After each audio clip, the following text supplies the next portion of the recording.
हाँ, मैडम जी बुरा मत मानिएगा, लगता है कि सवाल आप पहले ही सोच लिए थे। मैंने ये नहीं कहा था कि कांग्रेस खतरे में है, हमने कहा देश खतरे में है, लोकतंत्र खतरे में है, आइडिया ऑफ इंडिया खतरे में है।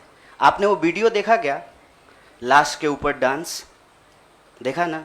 दिल पसीज गया होगा आपका। आपको नहीं लगा कि मैं इसके लिए कुछ कर पाऊँ, कुछ भी कर जाऊँ जो मैं कर सकती हूँ। आप जब सुनती होंगी कि बलात्कार हो गया किसी महिला के साथ, आपका गुस्से से जो है ना पूरा शरीर कांप जाता होगा। देश खतरे में है। पार्टियां तो बनती रहेंगी, पार्टियों की कोई कमी है क्या? हर शाम पार्टी होती है इस देश में। पार्टी नहीं बचाना है, देश बचाना है। और देश बचाने की मुहिम में जो पार्टी रहेगी वो पार्टी भी बचेगी। और मुझे इस बात को कहने में कोई दो राय नहीं है। मैंने जितना इतिहास पढ़ा है अभी तक का एनसीईआरटी में जो लिखा हुआ है, अब अगले बार 2024 में क्या लिखा जाएगा नहीं पता। उसमें तो यही है कि देश को आज़ादी जो है वो महात्मा गांधी ने, सुभाष चंद्र बोस ने, सरदार वल्लभ भाई पटेल ने, क्या भाई हार्दिक, इन लोगों ने ही दिलाया ना। यही लोग लड़े थे। जो माफी मांगे वो वीर हो गए। आप सोचिएगा इसको। जो गोडसे को भगवान मानते हैं वो भाषण दे रहे हैं अमेरिका में जाकर के गांधी के ऊपर। हमारे गांव में एक गाना आता था, गांधी जी के भजन करे गांधी के हत्यारा। कितना अजीब लगता होगा आपको। देखिएगा वो फोटो जब हमारे देश के प्रधानमंत्री गांधी पे माल्यार्पण करते हैं। जीवन भर शाखाओं में कसम लिए होंगे कि गोडसे के सपनों का देश बनाएंगे और गांधी पे माला चढ़ा रहे हैं। See, I am not here to save the party. Please, I am respecting you. As a citizen, you can respect my right. देश खतरे में है। और ये सिर्फ मैं नहीं कह रहा हूं, ये मुझे लगता है आप भी सोचते होंगे। समझ रहे हैं, अंग्रेजी का वो फ्रेज है, dancing on dead. Dead body पे कोई नाच रहा है। उस दिन खाना तो नहीं खाया गया। आप सोच के देखिए, आप इस पे विचार करके देखिए। मेरे गांव में अगर किसी की मौत हो जाए तो पूरे गांव में खाना नहीं बनेगा। हजारों लोग मर गए। देखे 71 वर्ष की उम्र में प्रधानमंत्री के लिए सोहर गाया गया। नया बच्चा जब पैदा होता है ना तो पूर्वांचल में सोहर गाते हैं लोग। प्रधानमंत्री बूढ़े हो गए हैं, उनके लिए सोहर गाया जा रहा है। तब जब अभी तुरंत लाखों लोगों की जान चली गई, ऑक्सीजन नहीं मिल रहा था, अस्पताल में बेड नहीं मिल रहे थे। आप में से कोई भी ऐसा इंसान है जिसके कोई जानने वाले नहीं मरे हो इसमें, इस क्राइसिस में? इतना बड़ा क्राइसिस जिसके देश में हुआ हो अभी तुरंत, वो अपने जन्मदिन का जश्न मनाएगा? ये भोंडापन है। इस संस्कृति को बचाने की जरूरत है। और इस संस्कृति को बचाने के लिए मुझे लगता है कि कांग्रेस पार्टी में क्षमता मौजूद है। लोगों को यह बात पसंद हो या ना पसंद हो, हकीकत यह है कि पार्लियामेंट में सबसे बड़ी पार्टी कांग्रेस पार्टी है। इसीलिए इस पार्टी को यह जिम्मेवारी लेनी पड़ेगी और उस जिम्मेवारी को संभालने के लिए मैं यहां आया हूं। Thank you news nation. I'll come to you.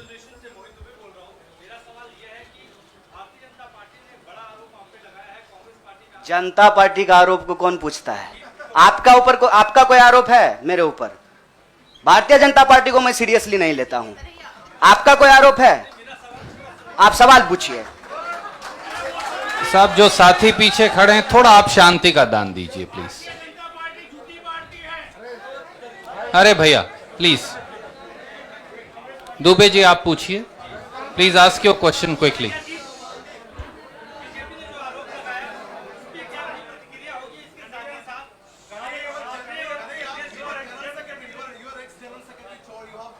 Yeah, please, you cannot interrupt. No, you have to have discipline. My humble request with folded hands. There is no, but yes, I am not Prime Minister. I will take your question. No, don't but worry. Democracy means that you should not supersede somebody who's asking question. That's what democracy is. Dubey भाई, आपका सवाल है, news nation से हैं। अच्छा, भारी जल्दी से पूछिए ना। नहीं, और लोगों ने किया है, नाम बताएंगे।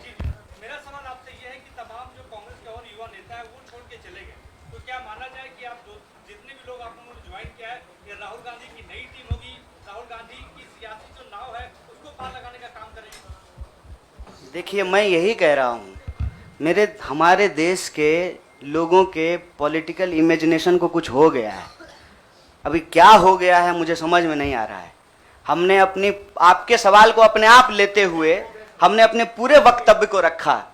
हमने कहीं भी कहा कि हम कोई टीम बना रहे हैं, बीसीसीआई थोड़ी है सर, मतलब टीम बना रहे हैं। मैं कह रहा हूं कि भारत की परंपरा, चिंतन परंपरा, सोच, जिस पे आपको गर्व होता है भारतीय होने के चलते, उस परंपरा को समेटने का, उसको आगे बढ़ाने का काम देश की सबसे पुरानी पार्टी कांग्रेस पार्टी ने किया है। उस पार्टी के पास एक ऐतिहासिक जिम्मेवारी है और इस देश का नागरिक होने के चलते, साथी जिग्नेश ने कहा, यह हमारी भी ऐतिहासिक जिम्मेवारी है कि कल को जब इतिहास लिखा जाएगा तो हमसे भी पूछा जाएगा, दुबे भाई आपसे भी पूछा जाएगा कि जब यह तमाशा हो रहा था तो हम क्या कर रहे थे। हमने वो कहानी सुनी है बचपन में, आपने भी सुना होगा। जंगल में आग लगी, एक कोयल अपने चोंच में पानी भर करके जंगल की आग बुझाने की कोशिश कर रही थी। जंगल की आग नहीं बुझी, या बुझनी होगी बुझ जाएगी। कम से कम कोयल का वह ऐतिहासिक प्रयास जो है वो इतिहास याद रखेगा। और ये जो आप कह रहे हैं ना, डूबती हुई नाव, देखिए कभी कभी ना इंसान को भ्रम होता है, जैसे टिड्डे को भ्रम होता है कि वो अपने पांव से आसमान टिका रखा है। हमको ऐसा कोई भ्रम नहीं है। मेरे अकेले से कुछ नहीं होगा। जब आप जुड़ेंगे, हम जुड़ेंगे, इस देश के संविधान में, आइडिया ऑफ इंडिया में भरोसा करने वाले लोग जो हैं, जिसको हम कहते हैं गांधी के सपनों का भारत, जिसको हम कहते हैं सर भगत सिंह के सपनों का भारत, जिसको हम कहते हैं डॉक्टर बाबा साहब भीमराव अंबेडकर के सपनों का भारत, जिसको हम कहते हैं बिरसा मुंडा के सपनों का भारत, सावित्रीबाई फूले के सपनों का भारत, श्री कृष्ण सिंह के सपनों का भारत, जगजीवन राम के सपनों का भारत, मौलाना अबुल कलाम आजाद के सपनों का भारत, उस भारत को बचाने की बात मैं कर रहा हूं।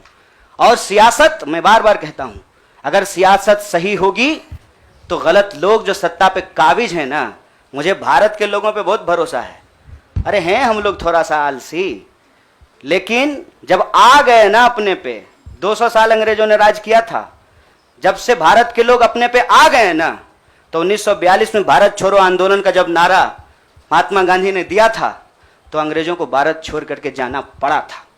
और उस वक्त जो लोग अंग्रेज से पेंशन ले रहे थे, माफी मांग रहे थे, वो आज एनसीईआरटी की किताब बदल रहे हैं कि अपना नाम भी हम बीड़ों में लिखवा लें।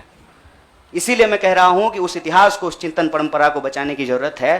पार्टी अगर उस सिद्धांत पे चलेगी, संविधान के प्रियम्बल को रक्षा करने की कोशिश करेगी, पार्टी भी बचेगी और पार्टी सत्ता में भी आएगी। ऐसा मेरा उम्मीद है, ऐसे मेरी आशा है। Jainendra from ABP, can you please come forward and ask. हाँ पूछिए जरा, एक सवाल पूछिए। हम एक आग्रह करें, आप लोग ना लड़ाई नहीं लगवाइए हमारे दोस्त के बीच में।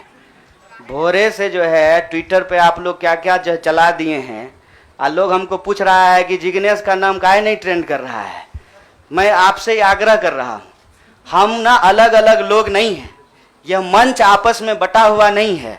तो सवाल जो है सारा तोप का गोला जो है हमारे तरफ ही नहीं हो, मंच के तरफ मुखातिब हो, मैं भी जवाब दे दूंगा। Yes Jainendra ji, please ask your question.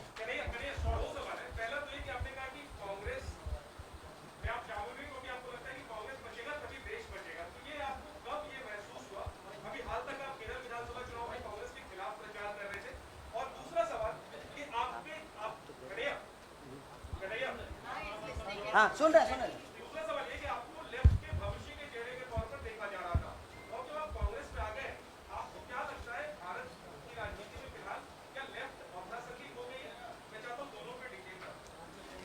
बड़ा जैनेंद्र भाई बड़ा वैचारिक सवाल पूछे हैं, बहुत बहुत शुक्रिया जैनेंद्र भाई। एक तो देखिए हमारी जो ये नई पार्टी है, इस पार्टी के जो संगठन के महासचिव हैं वो केरल से ही हैं। इनसे आप चाहें तो अकेले में भी पूछ लीजिएगा, कांग्रेस पार्टी के खिलाफ हमने एक शब्द नहीं बोला था। हम कांग्रेस पार्टी के खिलाफ भी बोले हैं, लेकिन केरल के विधानसभा चुनाव में नहीं, जेएनयू के प्रेसिडेंशियल स्पीच में बोले थे।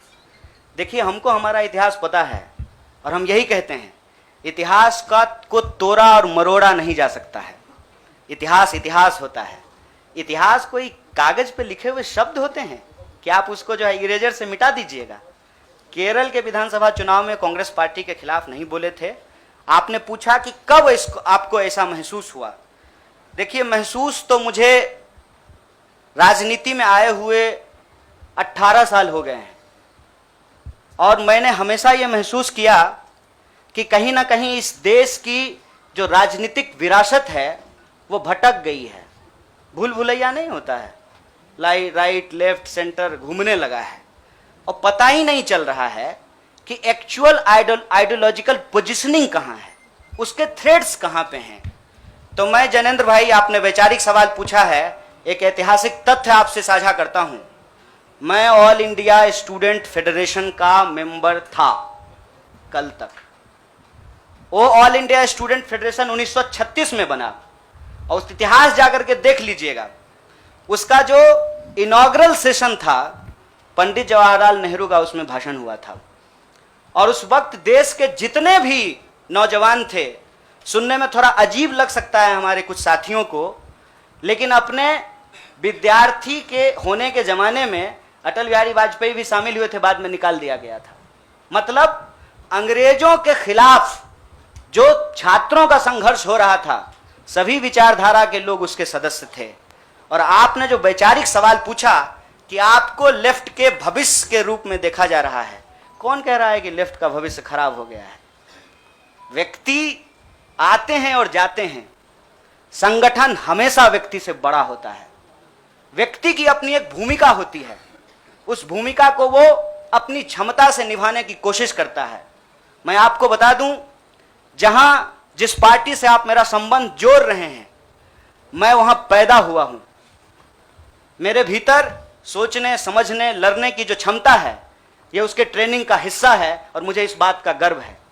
लेकिन वहां जो लड़ने का तरीका है और जिस तरीके से वो लड़ रहे हैं, मुझे लगता है आज जो देश की स्थिति है उसमें उसके स्पीड को बढ़ाने की जरूरत है और जो वैचारिक संकीर्णता है उसको तोड़ने की जरूरत है। मैं आपको एक बात बताना चाहता हूं। मैं अपने कई साथियों से पूछा कि क्या भगत सिंह की जयंती देश के सभी संगठनों को नहीं मनाना चाहिए, और क्या गांधी की तस्वीर सभी संगठनों के कार्यालय में नहीं होना चाहिए? यह हमारा इतिहास है, यह हमारी विरासत है। कुछ लोग बहुत चालाकी से विचारधारा की खोल में यह जो हमारी ऐतिहासिक विरासत और परंपरा है, इसको आपस में उलझाने की कोशिश करते हैं। एक बड़ा पॉपुलर डिबेट है मीडियम और मीन्स का, साध्य और साधन का, हिंसा और अहिंसा का। तो मैं आपके सामने इस सदन के समक्ष यह बात कहता हूं, जब भगत सिंह कहते हैं कि बम और पिस्तौल इनकलाब नहीं ला सकता है, मतलब भगत सिंह हिंसा का निषेध कर रहे हैं, वायलेंस को निगेट कर रहे हैं। और जब बापू कहते हैं, महात्मा गांधी कहते हैं करो या मरो, मतलब वो व्यक्ति के ऊपर होने वाली हिंसा को स्वीकार कर रहे हैं और अहिंसा को निगेट कर रहे हैं। देश की अर्जेंसी क्या है, इस बात को समझिए। और देश की अर्जेंसी यह है कि आप पैदा कहीं भी हुए हों, अगर गांव में आग लगी है, आप अपने दरवाजे के बाहर डंडा लेकर के गेटकीपर बन करके खड़ा हो जाएंगे कि घुसने नहीं देंगे, निकलने नहीं देंगे, तो आपका घर भी नहीं बचेगा, बेडरूम भी नहीं बचेगा। इसलिए समझदारी इस बात में है कि आपसी जो नाराजगी है, आपसी जो वैचारिक मतभेद है, उसको किनारा कीजिए और बस्ती बचाने के लिए इकट्ठा होइए, क्योंकि ये देश हम सबका है। इसीलिए लेफ्ट राइट का जो क्वेश्चन है ना, वो अप्रासंगिक इसलिए हो गया है कि आज आपको वैसे आदमी के साथ सामना करना पड़ रहा है जो हमारे जमाने का गोविंदा है, ड्रेस बदलते रहता है। इसीलिए इस वैचारिक भ्रम में नहीं पड़िए, देश बचाइए, संविधान बचाइए, यही हमारा लक्ष्य है। Siddharth from ANI. Siddharth, please go ahead and ask. Siddharth, सवाल पूछिए प्लीज. जिग्नेश जी जवाब देंगे.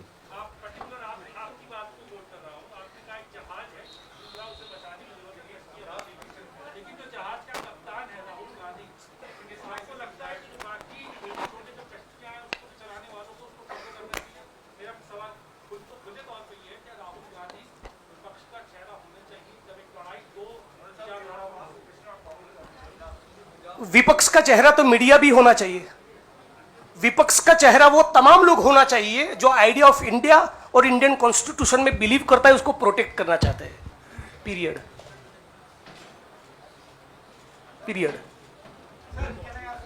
Thank you. I have to see, it's been over an hour. बहुत सारे साथी अलग अलग दोनों से बात करना चाहते हैं। I am going to wind up this press conference. Thank you so much. बाद में लेंगे।